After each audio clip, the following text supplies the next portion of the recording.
જુનાગઢની કચેરીની મારી પાસે એક પાનું, બીજું પાનું, ત્રીજું પાનું, આમ કરતા કરતા આખું ટીપણું ફીંદી નાખ્યું છે. પણ મારી ગળધરાના ઘાટમાંથી બેઠેલી ખોડિયારે પંડિતની આંખે એવો અંધાપો મેક્યો ને, એને કાંઈ હળી ન હતી. સેલું પાનું રહ્યું એટલે ચતુર્વર્ણ પંડિતે ઉભા થઈને એટલું કીધું, જુનાના ધણી,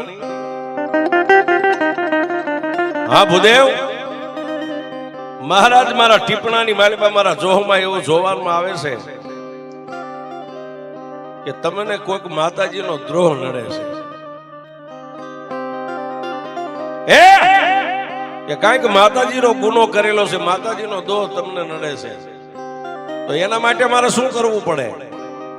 કે મહારાજ, આપણા હોરઠની માલિકા માતાજીના કોઈ ભુવા ભક્તો બાનાધારી હોય એને ભેગા કરો ને કોઈ માતાજીનો ભૂવો ધૂણીને તમને આનું ગોતું કાઢી દે.